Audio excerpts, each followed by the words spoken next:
लेकिन आज क्या हो गया है, हम लोग बिहार के इस 35 साल की जो सरकार रही है, हम उसकी ही बात करने आए हैं। वो हमें डरा कर वोट लेता है। यही गठौली गांव है, यहाँ हिंदू भी हैं और मुस्लिम भी हैं।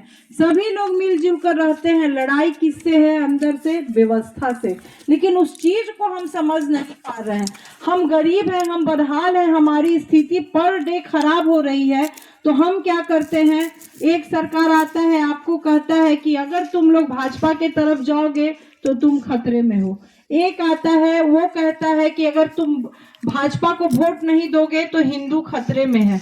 तो हम लोग एक आम आदमी की तरह बात करें। ये गठौली गांव में हम आए हैं, तो यहाँ हिंदू और मुसलमान सब है, सब मिलजुल के रहते हैं। और हम लोग बचपन से पढ़ते आ रहे हैं कि पंच पर बैठा व्यक्ति परमेश्वर के समान है। और वोट की ताकत क्यों गुमराह किया जा रहा है, जनसुराज आपको यही बताने आया है। आप सभी जब किसी को वोट देते हैं तो उसे बिहार का खजाना देते हैं। और बिहार के खजाना में प्रति साल कितना पैसा आता है? 2,42,000 करोड़ रुपया आता है, जिसका चाबी आप लोग के पास है। क्योंकि अभी तक हम लोग समझ नहीं पा रहे कि कितना बड़ा पैसा का मालिक हम हैं। लेकिन हमको जात पात में धर्म के नाम पर बांटकर हमारा कीमती वोट ले लिया जाता है। और कीमती वोट लेके जिस पैसे के मालिक आप हैं, आपकी मदद से वो मालिक बनता है। और आपको उसके एवज में क्या देता है? गरीबी के नाम पर घोषणा होता है 5 किलो अनाज का, मिलता है आपको 4 किलो। वृद्धा पेंशन 400 रुपया। 2,42,000 करोड़ का मालिक आज व्यवस्था परिवर्तन से इतना बदहाल है कि उसकी स्थिति पर डे दयनीय होते जा रही है। तो जनसुराज यही बताने आया है कि मालिक आप हो, व्यवस्था परिवर्तन करने की ताकत आपके पास है। फिर इस गुमराही में अपने कीमती वोट को क्यों एक जगह से दूसरे जगह सिर्फ ट्रांसफर करते हैं? अंदर से आक्रोश तो है ही कि आज इसको लालटेन को दिए हैं, इस बारी काम नहीं किया है तो तीर को दे देंगे। लेकिन हम जनसुराज कहना चाह रहा है कि व्यवस्था परिवर्तन पे चोट करना है। उस व्यवस्था परिवर्तन पर जिसके मालिक आप हैं। 2,42,000 करोड़ रुपया बिहार का प्रति आय, प्रति हमारी सरकार के पास इतना पर ईयर इतना पैसा आता है। तो जनसुराज कहना है कि वही जो 4 किलो अनाज और 4 किलो 400 रुपया पेंशन में जो आपको गुमराह करके और आपस में ही लड़ा देता है।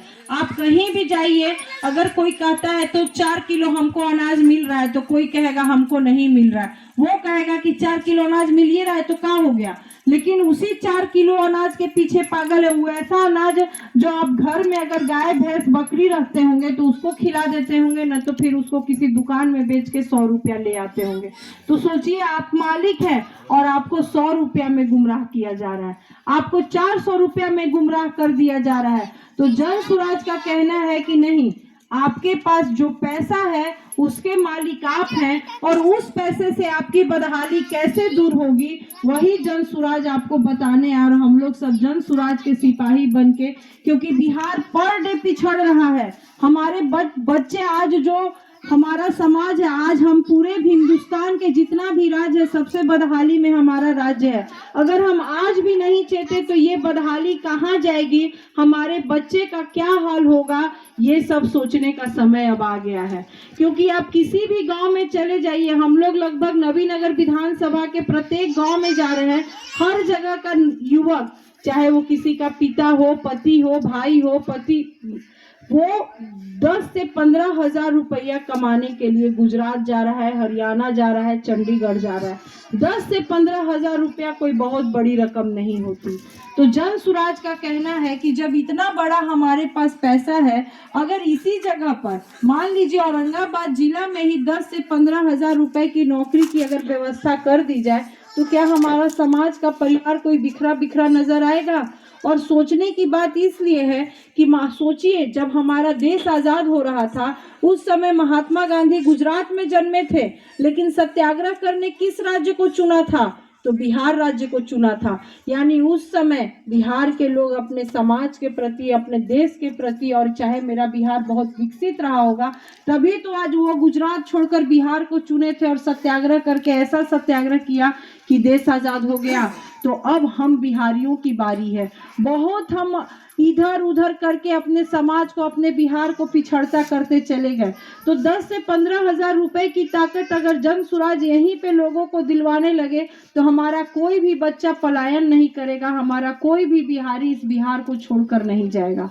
और दूसरी बात, आज आप सभी जानते हैं ये सब बच्चे हैं, कैसी शिक्षा हमारी सरकार के द्वारा हमारे बच्चों को दिया जा रहा है। ये शिक्षा ये शिक्षा की वजह से क्या हमारे बच्चे की बदहाली बद से बदतर नहीं होगी? जबकि हमारे संविधान में अच्छी शिक्षा की बात बाबा साहब भीमराव अंबेडकर ने ही कर दी है। बाबा साहब ने कहा है कि उस सरकार की जिम्मेवारी है कि वो अपने समाज के बच्चे को अच्छी शिक्षा दे, लेकिन जो सरकारी